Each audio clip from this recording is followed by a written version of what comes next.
नमस्कार, मैं हूं संजय शर्मा। आप देख रहे हैं 4 PM न्यूज नेटवर्क। एक पिक्चर आई थी, गाना था बड़ा फेमस, मेरे अंगने में तुम्हारा क्या काम है, जो है नाम वाला वही तो बदनाम है। कुछ कुछ इसी शैली में जेपी नड्डा ने कह दिया संघ से कि मेरे अंगने में तुम्हारा क्या काम है। इंडियन एक्सप्रेस में एक इंटरव्यू छपा जेपी नड्डा का और बवाल मच गया। जेपी नड्डा ने कह दिया कि ओके बाय बाय टाटा, जिस समय हम बड़े कमजोर थे तब तुम्हारी जरूरत पड़ती थी, अब तो हम बहुत ताकतवर हैं, दुनिया के तेज तर्रार बड़े शक्तिशाली पार्टी है भारतीय जनता पार्टी। देवताओं के देवता जिसको चंपत राय जी कहते हैं, भगवान विष्णु का अवतार, वो हमारे महानायक हैं। तो संघ वालों की क्या जरूरत है? ठीक है, वो वैचारिक संगठन है, अपना काम करें अपना, लेकिन हमारी पॉलिटिकल पार्टी बीजेपी तो बहुत मजबूत है, बहुत, अब संघ की जरूरत नहीं है। कुछ कुछ ऐसा भाव था। और नड्डा के इस इंटरव्यू के बाद सबको समझ में आ गया कि आखिर इस बार राष्ट्रीय स्वयंसेवक संघ के कार्यकर्ता घर क्यों बैठ गए। ये ले अपनी लपट कमरिया बहुत नाच नचाए हो, तो संघ ने कहा तुम अच्छा लड़ ही लो। वो 5-6% वोटिंग कमाती हुई दिखाई दी। अब जाहिर है अभी कि दो चुनाव जितना बचा है उसमें डर तो पैदा होगा कि संघ के कार्यकर्ता और नाराज हो गए। एक तो अभी तो घर तक बैठे थे, अब नड्डा के बयान पे भड़क गए तो कहीं ऐसा ना हो कि इंडिया गठबंधन के प्रत्याशी को वोट दिलाने में लग जाए। बड़ा मुद्दा था। दूसरा बड़ा सवाल था कि मोदी जी के नामांकन में पूरा एनडीए जुट गया, हैदराबाद से तेलंगाना से लेकर और दिल्ली तक सब नेता आ गए, लेकिन एक नेता नहीं आया, उसका नाम था नितिन गडकरी। वो तो तब भी नहीं आए जब 10 साल बाद नागपुर में रुके थे प्रधानमंत्री जी, तब भी वो मिलने नहीं आए। कारण क्या? और उससे भी बड़ा एक मुद्दा कि स्मृति ईरानी, मोदी जी की इतनी करीबी नेता, मंत्री उनकी, और मोदी जी अमेठी में एक बार भी चुनाव प्रचार करने नहीं आए। तो ये 3 बड़ी महत्वपूर्ण पॉलिटिकल चर्चा थी, तो मुझे लगा कि इस पे बातचीत की जानी चाहिए। बातचीत करने के लिए आपके अपने प्रिय दोस्त पत्रकार, बहादुर पत्रकार, बहुत खोज के लाते हैं खबर, नागपुर में रहते हैं, महाराष्ट्र में रहते हैं, महाराष्ट्र की राजनीति की भी बड़ी पकड़ है उन पे। तो ऐसे राजीव रंजन सिंह जी जुड़ रहे हैं मेरे साथ, उन पे तीनों विषयों पे एक एक करके बात करेंगे। भाई राजीव जी, मेरे अंगने में तुम्हारा क्या काम है, संघ ने कह दिया संभालो अपने आप को। उल्टा कह रहा हूँ, जेपी नड्डा ने कह दिया संघ से संभालो अपने आप को, हमारा कोई मतलब नहीं है। क्यों कहा होगा जेपी नड्डा ने? क्या मतलब है इस बयान के? क्या राजनीतिक अर्थ निकाले जा सकते हैं इस बयान के? देखिए, यदि आपको याद होगा तो जो फर्स्ट टाइम हम लोगों ने बात किया था 19 से 20 अप्रैल को, उसी टाइम में मैंने बताया था कि जब ये यहाँ ठहरे थे नागपुर में गवर्नर हाउस में, ठीक है, तो उस वक्त में रात में चर्चा हुई थी कि भाई वोटिंग परसेंटेज कम क्यों हुआ है, ठीक है। और ये बात सामने आई थी कि आरएसएस जो है सक्रिय होकर काम नहीं कर रहा है या वोटर्स को बाहर नहीं निकाल रहा। वहीं कुछ लोगों का कहना था कि जो नीतियां हैं भारत सरकार की, मोदी सरकार की, वो ऐसी है जो लोगों को चिढ़ा रही। जैसे मैंने आपको बताया था कि नागपुर में सिख लोगों ने कंप्लीटली चुनाव का 80% सिख लोगों ने चुनाव का बॉयकॉट किया, ठीक है। तो ये आरएसएस और बीजेपी के बीच में दरार जो है, ये तो इलेक्शन जब शुरू हुआ था तभी से नजर आने लगी। अब जाके जो है ये चीजें खुल के सामने आ रही है। और जो जेपी नड्डा जी ने स्टेटमेंट दिया है, इस स्टेटमेंट से ये साफ हो गया है कि ये भारतीय जनता पार्टी ने हार मान ली है और हार का ठीकरा फोड़ने के लिए अभी से ये बहाने ढूंढने लगे हैं कि किसके सर पे हार का ठीकरा फोड़े। तो ये हार का ठीकरा ये आरएसएस के सर पे फोड़ने के लिए जो है मोदी सरकार, ये इन्होंने अभी से मान लिया। देखिए, आरएसएस का ऐसा मानना था कि भाई पार्टी हाशिए पे चली गई है, आप मैनिफेस्टो को, संकल्प पत्र को भी मोदी की गारंटी करके पेश कर रहे हो, तो भाई मोदी ही अगर सब कुछ है तो मोदी जी अकेले चुनाव लड़ लें, मोदी जी देश चला लें अकेले, मोदी जी समाज को एक नई दिशा दे दें, फिर इसमें किसी और की कोई भूमिका तो बची नहीं जाती है ना। तो जब मौका मिला संगठन को तो संगठन ने इनको इनकी जगह बता दी है। और अभी से ये हार का ठीकरा फोड़ने के लिए इन्होंने धीरे धीरे जो है इस तरीके की सुरसुरी जो है, जो जेपी नड्डा ने आज जो छोड़ी है, वैसी आगे आने वाले दिनों में भी आपको दिखेगा। मेरा तो ये कहना है कि ये चुनाव जब शुरू हुआ तो 19 अप्रैल, उसके 3-4 दिन बस पहले आ जाना चाहिए। 14-15 अप्रैल के आसपास में यदि जेपी नड्डा जी इसी तरीके का वक्तव्य दे देते, तो मैं वाकई में इस चीज को मानता कि हाँ भाई, भारतीय जनता पार्टी को जो है आरएसएस की जरूरत नहीं है। अब ये क्या 5वां चरण कल होने को है और आज आप स्टेटमेंट दे रहे हो? 4 चरण में आपको अपनी स्थिति समझ में आ गई है। आपको ये समझ में आ गया है कि लोग मोदी जी को पसंद नहीं कर रहे हैं। लोग मोदी जी के वही पुराने पुराने भाषण सुन के और वही हिंदू मुसलमान को सुन के वो जो नैरेटिव गढ़ रहे हैं, उस नरेशन से, उस नैरेटिव से लोग परेशान हो गए हैं, ऊब गए हैं, और उसी बोरियत के कारण वो घर से बाहर नहीं निकल रहे वोट डालने के लिए। तो इसमें आरएसएस क्या कर लेगा या कोई भी दूसरा संगठन क्या कर लेगा, जब आपने जिस व्यक्ति को शीर्ष पे बैठाया है वो व्यक्ति ही कोई नयापन, कोई इनोवेटिवनेस नहीं ला पाया अपने 5 साल के शासनकाल में, 2019 से 2024 के बीच में, और तुगलकिया तरीके के उन्होंने काम किए। एकदम रातों रात जो है वो अनाउंस कर दे रहे हैं डिमोनेटाइजेशन, कभी अनाउंस कर दे रहे हैं देश बंद हो जाएगा 2 दिन के अंदर में, कभी अनाउंस कर दे रहे हैं 5 अलग अलग ग्रेड की जीएसटी स्ट्रक्चर। तो आपको जब किसी की सुनना नहीं है और किसी को कॉन्फिडेंस में लेना नहीं है, तो फिर दूसरे लोग आपके लिए क्यों काम करेंगे भाई? आप जो है, आप एक कोलिशन बना के या एक लोगों के साथ संपर्क करके एक कॉमन धरातल को तलाशते हुए एक सही दिशा में जाने के लिए आप बिल्कुल भी इच्छुक नहीं है, तो आपके साथ में काम कौन करना चाहेगा? संजय जी, इस चीज का मूल 2 तरीके से आप देख सकते हो। या तो जेपी नड्डा को आरएसएस ने ही कहा है कि भैया आप अभी से दूरियां बना दो, ठीक है, मोदी जी के साथ में, क्योंकि वो अब चाहते हैं कि मोदी जी जो है उनसे एक दूरियां बना ले तो वही बेहतर रहेगा, ठीक है, क्योंकि मोदी जी की यूटिलिटी वैसे भी अब आरएसएस के लिए खत्म हो गई। राम मंदिर बन गया, 370 हट गया है। इनको मालूम है कि आने वाले 5 साल में हिंदू राष्ट्र तो भारत बनने वाला है, और संविधान बदलने के नाम पे जो है वे पहले इन्होंने पैर जो है पीछे खींचने, इन्होंने बोला कि वैसा हम कुछ करेंगे नहीं, बाबा साहब आ जाएंगे तो वो भी नहीं करते। तो आरएसएस के लिए अब मोदी की यूटिलिटी खत्म हो गई है। ये भी हो सकता है, और आरएसएस ने ही बोला हो इनको, जेपी नड्डा जी को, आरएसएस के ही वरदान से ये भी हो सकता है कि जेपी नड्डा ने स्टेटमेंट दिया। और दूसरा ये हो सकता है जो मैंने पहले आपको बताया, ये हार का ठीकरा फोड़ने के लिए जो है ये अभी से बहाने ढूंढ रहे, हार के 100 बहाने, तो इस 100 बहाने के बदले एक बहाना इन्होंने पकड़ लिया, आरएसएस। ये हाँ, ये भूल कह गए कि देंगे कि चुनाव पूरा मोदी के नाम पे लड़ा जाए। हाँ, वो जी ये संजय कह जी। देंगे भैया संघ ने के लोग आए नहीं, संघ के कार्यकर्ता जुटे नहीं, संघ के कार्यकर्ता उदासीन थे, इसलिए हमारा वोट प्रतिशत गिर गया, इसलिए हम हार गए। तो ये बहानेबाजी चलती रहेगी। अच्छा, दूसरा ये बताइए, आप तो गडकरी की राजनीति को बहुत करीब से जानते हैं, देखते हैं, समझते हैं। मोदी के नामांकन में गडकरी क्यों नहीं आया? कारण क्या, खेल क्या इसके पीछे? देखिए, गडकरी जी को आप आरएसएस से अलग करके नहीं दे सकते। गडकरी जी की पूरी राजनीति आरएसएस के भरोसे, ठीक है। आरएसएस को जैसे समझ में आ गया कि ये मोदी जी जो है ये हिंदुत्व के एजेंडे के पीछे अपना कॉर्पोरेट एजेंडा चला, ये आरएसएस के सामने मोदी जी एक्सपोज हो गए कि ये बैठ के जो है वहां पे अंबानी अदानी के जो कॉर्पोरेट एजेंडा है उसको फुलफिल कर रहे, हिंदुत्व के एजेंडा को सामने रखते, है ना। वो ठीक उसके विपरीत जो है नितिन गडकरी जी की राजनीति है। वो आरएसएस के बाहर जाते नहीं। जो ये 2008 में भी आप देखिए, नितिन गडकरी जी जो भाजपा के अध्यक्ष बने थे, तो वो पूरे आरएसएस के और मोहन भागवत के वरदहस्त के कारण ही बने थे, ठीक है, क्योंकि उनका कोई नेशनल लेवल पे इतना बड़ा उस टाइम में कद नहीं था कि वो मतलब भाजपा के प्रेसिडेंट बन जाते, क्योंकि उसके पहले वो कोई लोकसभा इलेक्शन जीते नहीं थे।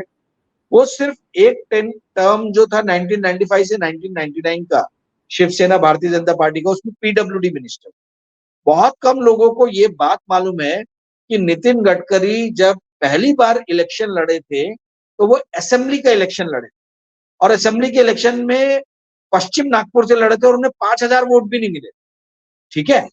तो ये जो है ये उस वक्त की बात है जब कांग्रेस जो है इसकी तूती बोलती थी नागपुर, और उस टाइम में एकदम ये युवा नेता थे, नए नए उभर के आ रहे थे, तो उस टाइम में इलेक्शन लड़े थे भारतीय जनता पार्टी की टिकट से, और बहुत बहुत ही बुरी तरीके से हारे थे, ठीक है। उस टाइम इतनी पॉपुलेशन भी नहीं थी, विनिंग कैंडिडेट को भी 30-35 हजार वोट मिलते थे, पर इनको बहुत ही बुरे वोट मिले, ठीक है। मेरे ख्याल से 5,000 या 10,000 इसी के बीच में कुछ वोट मतलब आसपास में मिले थे। पर उसके बाद में आरएसएस के साथ में मिलके, मतलब आरएसएस के जो भी एजेंडे रहे उनको इन्होंने फुलफिल किया और उसी दिशा में बढ़ते चले गए आरएसएस का दामन थाम के। और आरएसएस के कारण ही इनकी कद और काठी जो है भारतीय जनता पार्टी में बहुत बड़ी। मैं आपके दर्शकों को बता देना चाहता हूं कि 2004 में भी जो भाजपा इलेक्शन हारी थी, उसका कारण ही ये था कि आरएसएस ने अटल बिहारी वाजपेयी गवर्नमेंट के उस इलेक्शन कैंपेनिंग में बिल्कुल भी काम नहीं किया। और वही कारण था कि इंडिया शाइनिंग जो उस टाइम में जो एक चला था, और वहां पे भी अजीब तरीके के कैरेक्टर के लोग हावी थे जो कॉर्पोरेट कल्चर से बहुत ज्यादा क्या इम्प्रेस्ड हुआ करते थे, प्रमोद महाजन टाइप्स। और अटल बिहारी वाजपेयी के दामाद थे, मैं नाम उनका भूल रहा, कुछ अभिजीत बैनर्जी गांगुली, कुछ नाम था, मैं नाम भूल रहा हूँ जी। रंजन भट्टाचार्य।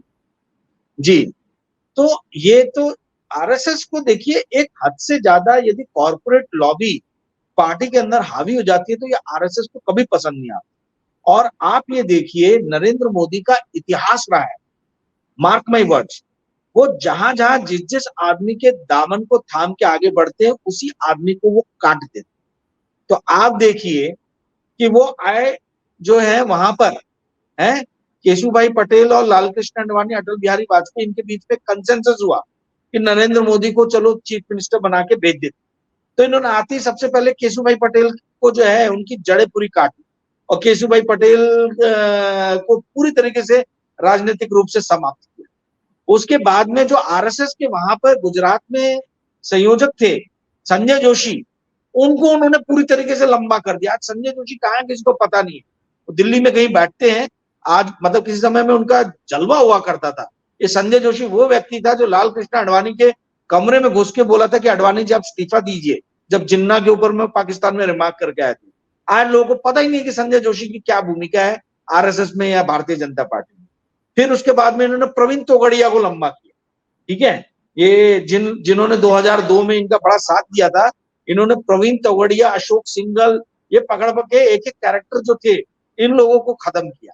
फिर उसके बाद में जब इनको दिखा कि भाई कॉर्पोरेट तो इनके साथ में बहुत ही स्ट्रांगली जुड़ा हुआ है, तो इन्होंने अपने गॉडफादर को, जो कोई सोच नहीं सकता था, जो भारत की राजनीति में बहुत लंबे समय तक ये याद रखा जाएगा कि लाल कृष्ण आडवाणी जिसने पार्टी पूरी खड़ी की, जिसने रथ यात्रा पूरी दौड़ाई, वो लाल कृष्ण आडवाणी को इन्होंने किस तरीके से काटा।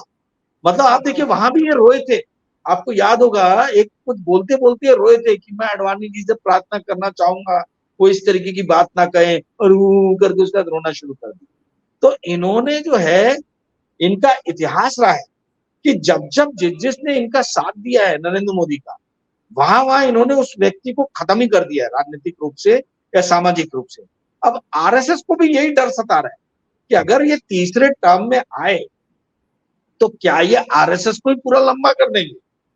ये राष्ट्रीय स्वयं सेवक जो है, संघ जो है, संघ की क्या भूमिका ही खत्म हो जाएगी सामाजिक और राजनीतिक स्तर पे। गडकरी इसी ख्याल के चक्कर में गडकरी ने दूरी बना ली, आए नहीं नामांकन में, बनारस आई नहीं वो।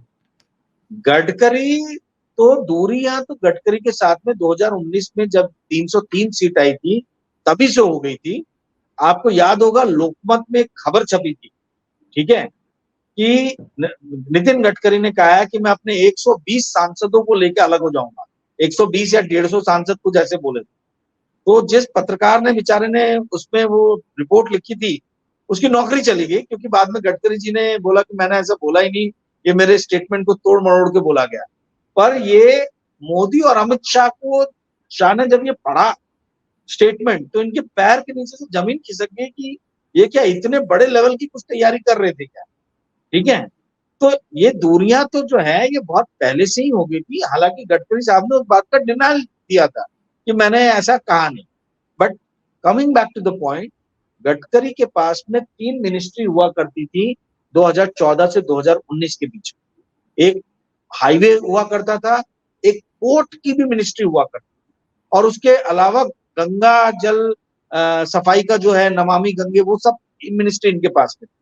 जब 2019 में आए तो इनके पास में हाईवे को छोड़ के बाकी सारी मिनिस्ट्री इनसे ले ली। तो गडकरी जी का कद जो है धीरे धीरे कट टू द शॉर्ट जो है ये मोदी और अमित शाह ने करना शुरू कर दिया था। फिर उसके बाद से तो उनको उसके अंदर भी नहीं रखा, जो इनकी जो संसदीय दल जो रहता है उसके अंदर भी इनको हटा के देवेंद्र फडणवीस को लेके आए। देवेंद्र फडणवीस को खड़ा किया इन्होंने नागपुर में इसलिए कि गडकरी के समकक्ष इनको कोई एक बड़ा अपना नेता खड़ा करना था। तो ये सारी चीजें जो हैं ये आरएसएस को भी समझ में आ रही है और गडकरी जी को तो समझ में आ रहा है कि भाई मेरी राजनीति समाप्त करने में गुजरात लॉबी लग गई, ये गुजरात के दोनों जो नेता हैं ये मुझे समाप्त कर देंगे। तो गडकरी जी ने अपनी दूरियां बना ली हैं। जी चलिए, संजय ये जी। तो मान लिया कि गडकरी ने दूरी बना ली, लेकिन मोदी जी तो अपनी बहुत प्रिय नेता स्मृति ईरानी के चुनाव में फंस गई हैं। लोग कह रहे हैं हार ना जाए, वहां भी नहीं आए बेचारे। वहां जाके कुछ जान पड़ जाती है स्मृति ईरानी को, बेचारे के पसीने छूट रहे हैं कि मैं हारी तो खत्म, तो वहां क्यों नहीं गए होंगे बैठी में ये? देखिए, इसको समझने के लिए आपको मोदी जी का व्यक्तित्व समझना होगा। मोदी जी जो है वो बिलीव करते हैं हीरो नैरेटिव में, एक ऐसा नरेशन जहां पे वो हीरो बन के हो, ठीक है, और मोदी मोदी हो, मोदी मैजिक हो। मोदी जी बिलीव करते हैं इस तरीके के नरेशन में, और मोदी जी बिलीव करते हैं कंट्रोल में। It creates an illusion of control. वो एक ऐसा दिखाते हैं कि भाई मोदी है तो मुमकिन है, अब की बार 400 पार, मोदी की गारंटी। तो ये हीरो वर्शिप और जो इल्यूजन ऑफ कंट्रोल है, ये दोनों चीज जहां रहती है वहीं आपको मोदी जी नजर आए। अब जो कांग्रेस ने जो तुरुप का इसका खेला किशोरी लाल शर्मा का, तो देखिए अगर वहां राहुल गांधी खड़े होते तो ऐसा होता कि विपक्ष के सबसे बड़े लीडर के खिलाफ में स्मृति ईरानी की लड़ाई लड़ने के लिए नरेंद्र मोदी आ रहे हैं और उनकी मदद कर। पर जब वहां पे राहुल गांधी है ही नहीं, एक छोटा लीडर किशोरी लाल शर्मा जिसका नाम भी नहीं कांग्रेस के सर्कल के बाहर किसी ने सुना है या अमेठी के बाहर किसी ने सुना है, वो खड़ा हो गया। और उसको हराने के लिए यदि नरेंद्र मोदी जा रहे हैं तो वो हीरो वर्शिप जो है, जो उनकी वो जो इमेज है कि भाई वो सबसे बड़े वॉरियर है, वो वॉरियर वाली इमेज जो है वहां क्रिएट नहीं हो, इसलिए उन्होंने उसको अवॉइड कर। दूसरा जो इल्यूजन ऑफ कंट्रोल जो है कि कंट्रोल में करता हूं हर चीज को, नरेशन को भी कंट्रोल करता हूं, अपने आसपास की स्थितियों को भी कंट्रोल करता हूं, वो चीज भी अमेठी में इनके हाथ से निकल। जो कांग्रेस ने जो खेला कार्ड, जो ऐसा कार्ड फेंका उन्होंने, और मीडिया जो इनका एक तरीके से साथी है वो मीडिया गायब हुआ, तो इनको समझ में आया कि भाई मेरा कंट्रोल भी यहां से जा रहा है। तो मेरे इमेज के लिए अच्छा नहीं कि मैं स्मृति ईरानी के उसमें जाऊं और मैं जाके प्रचार करूं। वो अपनी तरफ से प्रचार करें, देखे जीतती है कि हारती है, क्या करती है। राहुल गांधी खड़े होते तो वो अवश्य जाते, पर राहुल गांधी खड़े नहीं हुए इसलिए वो गए नहीं। देखिए आपको मैंने लास्ट भी अपने डिस्कशन में कहा था कि छोटे छोटे पॉइंट सिग्नल्स हमको पकड़ने चाहिए, ठीक है। आज जेपी नड्डा ने वही बात बोली जो आज से लगभग 1 महीने पहले मेरे और आपकी बातचीत में आया था। ये रिफ्ट है एक भाजपा और आरएसएस के बीच में, आज ये खुल के सामने आ गया कि ये हार का ठीकरा जो है आरएसएस के सर पे फोड़ने की अभी से तैयारी है, ठीक है। जो 1 महीने पहले हमने बात की वो चीज अभी सामने है। तो वो उस टाइम में उसके सिग्नल में लेते कि भाई वो जो है भाजपा के लोगों से नहीं मिल रहे, वो हिजड़ों के सरदार से मिल रहे हैं, वो रात में वहां रुक रहे हैं, गवर्नर हाउस में रुक रहे हैं। तो ये सब वो क्यों रुक रहे हैं, 10 साल तक रुके नहीं। तो ये सारी जो चीजें थी ये आपको एक सिग्नल देती है। वैसी जो है अभी आपको और सिग्नल्स क्या दे रही है संजय जी, आप देखिए। आप पिछले कुछ दिनों से मीडिया कर्मियों के आप वक्तव्य सुनिए, आपको बहुत सारे इलेक्ट्रॉनिक टेलीविजन चैनल्स और यहाँ तक कि कुछ यूट्यूब चैनल्स में भी ललन टॉप टाइप, आपको वहां पे बड़े बड़े पत्रकार आके ये बोलते हुए नजर आएंगे कि देखिए मोदी जी का तो बहुत, मोदी जी ने मेहनत किया, पर लोग जो हैं वो अपने लोकल मेंबर ऑफ पार्लियामेंट से परेशान, इसीलिए वो भाजपा को वोट नहीं दे रहे, वो दूसरी पार्टी को वोट दे रहे। यानी अभी से नरेशन ऐसा बनाना शुरू कर दिया गया है कि यदि भाजपा हारती तो नरेंद्र मोदी इसके जिम्मेदार नहीं है। नरेंद्र मोदी तो सिर्फ जीत के जिम्मेदार होते हैं, हार के जिम्मेदार तो मेंबर ऑफ पार्लियामेंट रहेंगे। फिर अब दूसरा नरेशन बनाया जा रहा है कि आरएसएस जिम्मेदार रहेगी, ठीक है, हमें आरएसएस की जरूरत नहीं है। तो ये जो बहाने ढूंढे जा रहे हैं ना, ये बहाने इतने ढूंढने की इनको जरूरत नहीं पड़ती यदि ये जीत रहे होते तो। ये जीत नहीं रहे, इसीलिए ये इतने बहाने ढूंढ रहे हैं। सारे बड़े बड़े पत्रकार जो हैं अब ये गोदी मीडिया में बोलते हुए आपको नजर आएंगे अपने विश्लेषणों में कि चुनाव तो बड़ा लोकल हो गया साहब, बहुत लोकलाइज्ड हो गया चुनाव, लोकल एमपी ने बीजेपी के काम नहीं किया था तो लोगों ने चिढ़ के जो है वोट नहीं डाला। अरे भैया, वो लोकल एमपी जो है उनको लास्ट टाइम टिकट किसने दिया था? नरेंद्र मोदी ने ही तो दिया था 2019 में। तो जब उनके अंदर समाज सेवा करने की और अपनी कंस्टिट्यूएंसी को नर्चर करने की इच्छा शक्ति नहीं थी, तो इस तरीके के अयोग्य लोगों को 2019 में क्यों अमित शाह और नरेंद्र मोदी ने टिकट दिया, ये सोचने की बात है। परंतु जितने भी बड़े पत्रकार हैं वो अब बस जो है पूरे चुनाव को लोकलाइज बनाने में लगे हैं और वो नरेंद्र मोदी की कोई गलती नहीं है, मोदी मैजिक तो अभी भी है, इस चीज को साबित करने में लगे, गलती मानने के लिए तैयार नहीं है। वो कोई मोदी मैजिक नहीं था, ये सिर्फ गोदी मीडिया का बनाया हुआ मोदी मैजिक था। और संजय शर्मा और 4 PM शुरुआत से 1.5 महीने 2 महीने से संजय शर्मा बोल रहे 4 PM पे, मैं जानता हूं, और मेरे जैसे पत्रकार बोल रहे हैं कि भैया मोदी मैजिक नाम की चीज कुछ भी नहीं है, ये इल्यूजन है, ये एक बहुत बड़ा जो है ये प्रपंच गढ़ा गया है जनता को, भोली भाली जनता को इसमें अपनी तरफ खींचने में, आइए और आप मोदी मैजिक के नाम पे वोट दीजिए। जी संजय जी, बिल्कुल ठीक है। आखिरी सवाल, क्या लगता है आपको भारतीय जनता पार्टी की कितनी सीटें आएंगी और एनडीए की कितनी?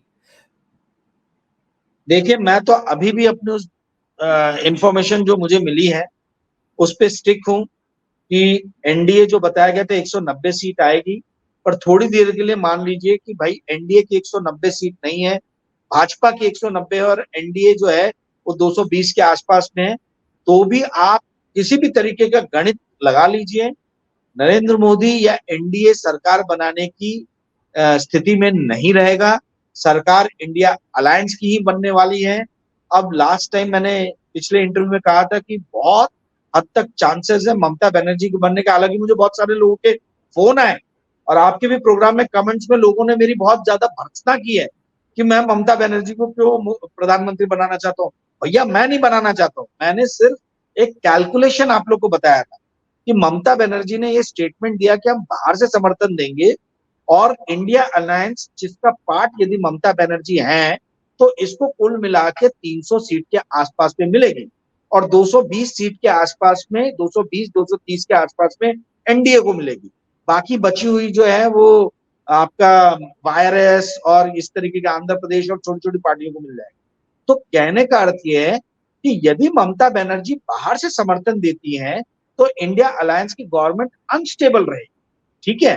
तो वो स्टेबल गवर्नमेंट बने, इसके लिए ऐसे बहुत ज्यादा प्रोबेबिलिटी है, ऐसी बहुत ज्यादा प्रोबेबिलिटी है। मैं बोल रहा हूं, मैं ये नहीं बोल रहा कि मेरी इच्छा है, ऐसी प्रोबेबिलिटी है कि इंडिया अलायंस के ही नेता, जिसमें खासतौर पे कांग्रेस के होंगे, कि ममता बनर्जी को खुद जाके बोले कि दीदी आप आइए, आप बहुत वरिष्ठ हैं हम में से, हमारा कॉन्फिडेंस है, आप आके सरकार बनाइए, हम आपके साथ। ऐसा हो सकता है, ऐसा नहीं भी हो सकता है, ठीक है। किंतु आपकी जनता को एक बात समझने की जरूरत है। किसी व्यक्ति ने मुझे बताया था कि एक ज्योतिषी ने कहा है कि नरेंद्र मोदी की कुंडली में लिखा है कि उनका अंत एक नारी के ही हाथ से हो, उनके पॉलिटिकल राजनीतिक करियर का जो अंत है वो एक नारी के ही हाथ से होगा। तो वो नारी आज की डेट में ममता बनर्जी के अलावा तो कोई और स्ट्रांग दिख नहीं रही है। प्रियंका गांधी तो चुनाव लड़ नहीं रही है, मायावती इनके साथ में ही बोला जाता है छुपे रूप से, तो और कौन है लेडी? तो वो भी बहुत सारे इसमें अलग अलग चीजें हैं। आपके दर्शकों को मैं ये क्लियर करने के लिए बता रहा हूँ कि भाई ये मेरी इच्छा नहीं है, ये परमुटेशन कॉम्बिनेशन देख के मैंने बताया। जी संजय जी, बहुत बहुत शुक्रिया राजीव जी, आपने हमसे बातचीत की, जानकारी दी, आभार। ये थे राजीव रंजन जी, जो दावा कर रहे थे कि उनके पास इंफॉर्मेशन है इंटेलिजेंस की, जो इंफॉर्मेशन उसके मिली उसके मुताबिक कि एनडीए 190 सीटों पर रहेगा। देखना है 4 जून को पता चल जाएगा कि क्या रहा। लेकिन बाकी में मुझे चौंकाया कि स्मृति ईरानी इतने बुरी तरह से फंसी हुई हैं, मोदी जी उनको एक बार भी बचाने नहीं आए। राजनीति इसी को कहते हैं। आपको ये बातचीत कैसी लगी जरूर बताइएगा, अपनी राय दीजिएगा, चैनल को ज्वाइन कीजिएगा, सब्सक्राइब करिएगा। शुक्रिया, थैंक यू।